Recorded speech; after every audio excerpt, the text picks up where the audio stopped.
Hi guys, எல்லாருக்கும் வணக்கம் guys. இந்த வீடியோவில் நம்ம என்ன பார்க்க போகிறோன்னா, இந்திய அணியோட தோல்விக்கு இது தாங்க காரணம். நியூசிலாந்து அணி உண்மையாக நல்லா பண்ணியிருக்காங்க. அது மட்டும் இல்லாமல் அவங்க சாதனை படைத்திருக்காங்க. அவங்களுக்கு நான் வாழ்த்துக்கள் தெரிவிச்சிருக்குங்க. இந்திய அணி முக்கியமாக இது மட்டும் பண்ணால் தான் அவங்க முன்னேற முடியும். இல்லைனா இந்திய அணி வேஸ்ட் ஆகிடுங்க அப்படின்னு சொல்லிட்டு நியூசிலாந்து அணி எதிரான சீரீஸ், அதுவும் வரலாற்று சீரீஸ் தோற்றுருக்காங்க இந்திய அணி. அது குறித்து முன்னாள் பாகிஸ்தான் அணி அதிரடி வீரர்னு சொல்லலாம், கேப்டன்னு கூட சொல்லாங்க. அஃப்ரிடி பார்த்தீங்கன்னா இந்திய அணி குறித்து ஓப்பனாக பத்திரிக்கையில் சந்திப்பில் பேசியிருக்காரு. தோல்வி குறித்தும் ஓப்பனாக பேசியிருக்காரு. அவர் என்ன பேசினார், ஏது பேசினார் சொல்லிட்டு வீடியோவில் டீட்டெயில்டாக பார்க்கலாம். அதுக்கு முன்னே நீங்கள் நம்ம சேனலுக்கு புதுசாக வந்திருந்தீங்கன்னா ஒரு சப்ஸ்கிரைப் மட்டும் பண்ணிவிட்டு வாங்க, வீடியோக்குள்ளே போகலாம்.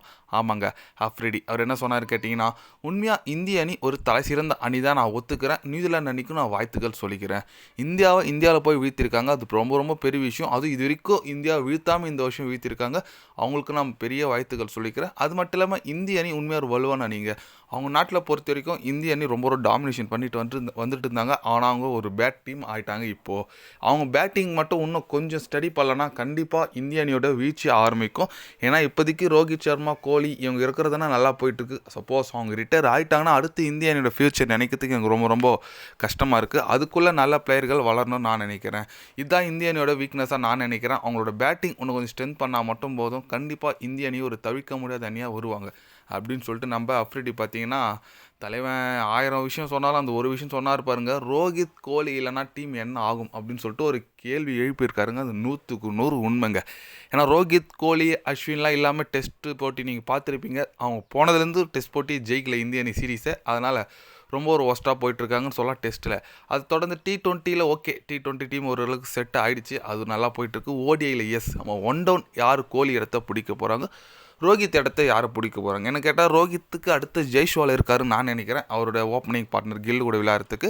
மற்றபடி ஒன் டவுன் யார் பிடிப்பாங்கன்னு சொல்லிட்டு ஒரு கேள்வி எழுப்பி போயிட்டுருக்குங்க. ஏன்னா விராட் கோலிக்கு ஈடு கொடுக்குற அளவுக்கு யாரும் இது வரைக்கும் பிளேயர் வளரல. அதனால் பொறுத்து வந்து பார்க்கலாங்க என்ன மாதிரி இந்திய அணி கோலிக்கு அப்புறம் எப்படி இருக்குன்னு சொல்லிட்டு பார்க்கலாம். அதெல்லாம் இருக்கட்டுங்க. எப்படியோ தெரிஞ்சு கோலி, விராட் கோலிலாம், ரோஹித் சர்மாலாம் வேர்ல்டு கப் வரைக்கும் விளையாடணும், அதுதான் எல்லாருடைய ஆசை. பொறுத்து வந்து பார்க்கலாங்க அது விளையாடுறாங்களா சொல்லிட்டு. அதே போல் இந்திய அணி நியூஸ் தோற்றது ரொம்ப ரொம்ப வருத்தளிக்குதுங்க. ஏன்னா இது வரைக்கும் நியூசிலாந்து நம்ம நாட்டில் வந்து ஓடிஐ சீரீஸ் ஜெயிச்சது இல்லையா. அப்படி இருக்கும்போது நம்மளே வந்து எப்படி சொல்லுதுன்னா, நம்மளே விட்டு கொடுத்த மாதிரி இருக்குங்க. அந்த ரன் சேஸ் வந்து ஈஸியாக சேஸ் பண்ணி வின் பண்ண வேண்டிய ஸ்கோரு தான். பட் ஓப்பனிங்லேருந்து சரியாக விளையாடல. ரோஹித் சர்மா நல்லா ஸ்டார்ட் கொடுக்கல, அவரோட இது ரொம்ப இதுவாக இருக்குது. ஸ்டேஸ் ஐயர் கூட ஆடி இருக்கணும், கேஎல் ராகுல் இவங்க யாருமே சரியாக பண்ணல. கடைசியாக வந்து ஜடேஜா ஓரளவுக்கு சப்போர்ட் பண்ணார். அப்புறம் அஸ்வித் ராணா சொல்ல வேணாம், செம நாக் ஆனார். அதனால் கொஞ்சம் சப்போர்ட் கிடைச்சிருந்தா கோலி கூட செமையாக பண்ணியிருப்பாங்க. ஓகே விடுங்க, முடிஞ்சு போச்சு. நாளைக்கு T20 முதல் T20 தொடங்க போகிறாங்க. யார் வெற்றி பெறாங்கன்னு சொல்லிட்டு பார்க்கலாங்க. நீங்கள் சொல்லுங்கள், இந்தியா ஓடிஐ சீரீஸ் தோற்றுட்டாங்க, அட்லீஸ்ட் T20 சீரீஸ் ஆச்சு வெற்றி பெறுவாங்களா பெற மாட்டாங்களா? உங்களோட கருத்துக்கு என்னன்னு சொல்லிட்டு மறக்காமல் கமெண்ட்டில் கொஞ்சம் சொல்லுங்கள். இது போன்ற ஸ்போர்ட்ஸ் நியூஸாக தெரிஞ்சுக்கணுன்னா சேனலை சப்ஸ்கிரைப் லைக் ஒன்று பண்ணிக்கிங்க. கண்டிப்பாக day by day channel update வரும். மறக்காமல் சப்ஸ்கிரைப் மட்டும் கொஞ்சம் பண்ணி வச்சுக்கிங்க. நன்றி, வணக்கம்.